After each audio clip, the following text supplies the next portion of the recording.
को। क्या आप जानते हैं आप योगा से कैसे अपनी मेंटल हेल्थ को प्राप्त कर सकते हैं? योग के 8 अंग हैं। यम है, नियम है, आसन है, प्राणायाम है, प्रत्याहार है, धारणा, ध्यान और समाधि है। योग एक ऐसे जीवन शैली को प्रमोट कर रहा है, राइट, जिससे हमारे मेंटल हेल्थ पे बहुत ही अच्छा पॉजिटिव इम्पैक्ट हमें देखने को मिलता है। हम आज मेंटल हेल्थ में इतना पीछे क्यों है, इतना वीक क्यों है? क्योंकि हमने अपनी जीवन शैली को गड़बड़ा दिया है। जिस तरीके से बताया गया है या जिस तरीके से होना चाहिए ऐसा किसी का भी जीवन शैली आज है नहीं।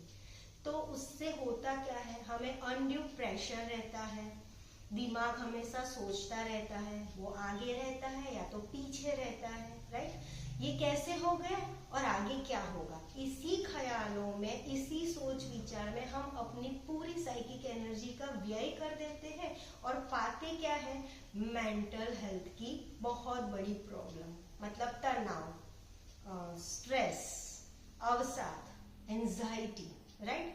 तो ये सारे मेंटल हेल्थ के इश्यू है। अभी हम देखने चाहिए कि योगा हमें कैसे हेल्प करेगा।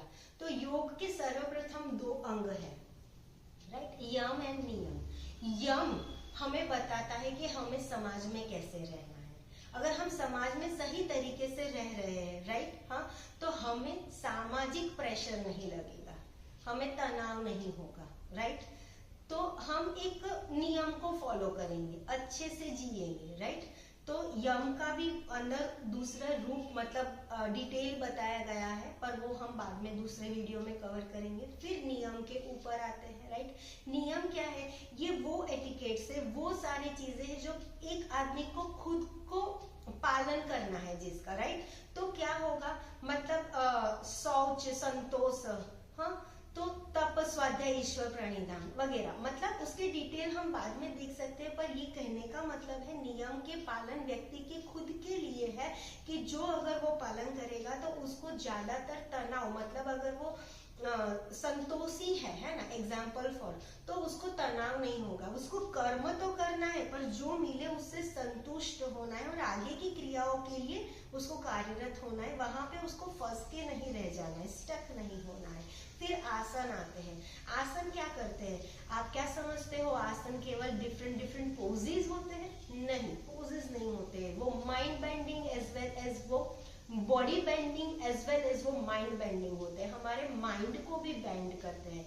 तो मतलब क्या, जो लोग जिद्दी होते हैं, जकी होते हैं, एक्सेप्टेंस नहीं होता है ना, रिजिडिटी होती है उनके स्वभाव में, उनको थोड़ा थोड़ा लूजन अप करता है, राइट। स्वीकृति बढ़ती है, राइट। क्या होता है, एक्सेप्टेंस बढ़ता है, धीरज, पेशेंस डेवलप होता है, हर चीज को सोचने, समझने और रिस्पॉन्ड करने की ताकत बढ़ती है, राइट। हाँ, वो प्रतिक्रिया नहीं देता है, बाद में वो रिस्पॉन्स करता है, मतलब वो रिएक्शन नहीं करेगा, रिस्पॉन्स करेगा। तो ये भी वो आसन सिखाते हैं। फिर आता है प्राणायाम। प्राणायाम में हम क्या कर रहे हैं, अपने आप को, अपने ध्यान को अपने श्वास और प्रश्वास पर लगाते हैं। ज्यादातर श्वास प्रश्वास ही हमें अपने वर्तमान में रखता है और वर्तमान ही वह सुखद क्षण है, हाँ, जहाँ पे हमारी मेंटल हेल्थ सबसे हाई रहता है। क्यों? ज्यादातर क्या होता है, हम या तो पास्ट के ख्यालों में रहते हैं या तो फ्यूचर के ख्यालों में रहते हैं। पास्ट में तनाव, फ्यूचर में एंजाइटी, तो हुई ना ये मेंटल हेल्थ प्रॉब्लम। तो प्राणायाम उसको हमें सॉल्व करने में, प्राणायाम उससे हमें दूर रहने में मदद करता है।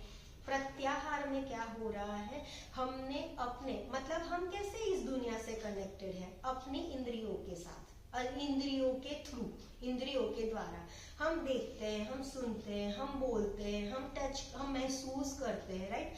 तो हम पूरे ही वक्त अपने सराउंडिंग में हैं, हम अपने अंदर नहीं झांक रहे, हम अपने बाहर की दुनिया में व्यस्त है, बाहर की दुनिया में रिस्पोंड कर रहे हैं, मतलब स्टिम्युलाई है हमारे आगे पीछे, एक पर्यावरण है जिसको हमें सतत प्रतिक्रिया कर रहे हैं, राइट। तो हम अपने अंदर नहीं झांक रहे, हमारी सारी एनर्जी बाहर की स्टिम्युलाई को, पर्यावरण को रिस्पॉन्ड करने में या रिएक्ट करने में व्यय होता जा रहा है। तो प्रत्याहार वो वो टेक्निक है जो हमें इन सब से दूर करके अपने अंदर देखना शुरू कराती है, राइट।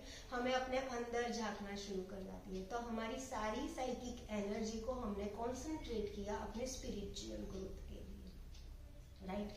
तो जो बाहर से जो तनाव और स्ट्रेस और एंजाइटी सब पैदा हो रहे थे वो धीरे धीरे धीरे धीरे दूर होते जाएंगे। उसके बाद के चरण है ध्यान और समाधि, राइट। धारणा, ध्यान और समाधि। तो धारणा, ध्यान और समाधि तो है ही उसी की वजह से जो हमारी साइकिक एनर्जी को आगे की ओर बढ़ाता है, हमें स्पिरिचुअल ग्रोथ में ऊपर लेके जाता है और हमें इन सभी चीजों में इतना मैच्योर और मतलब काम डाउन कर देता है कि हमें अब तनाव थोड़ा सा कम अफेक्ट करेगा तो सही, राइट, करेगा तो सही। इसका हर रोज अभ्यास होना चाहिए, हमें हर रोज धारणा करनी, हमें हर रोज ध्यान करना है। धीरे धीरे धीरे धीरे हमारे माइंड को वो ट्रेनिंग मिलेगी कि हमें किस चीज पर प्रतिक्रिया देनी है, किस चीज पर नहीं देनी है, राइट। तब हम अपनी सारी साइकिक एनर्जी को किसी भी एक कारण के ऊपर, हाँ, इसी की एक कार्य के ऊपर कंसंट्रेट करेंगे, लगाएंगे और अपने प्रोग्रेस को प्राप्त करेंगे, हाँ, without wasting our psychic energy to our surroundings and any other things. In the future thoughts, in the past thoughts, we are utilizing it to enhance our mental health. This is how yoga affects our mental health. Hari Bol.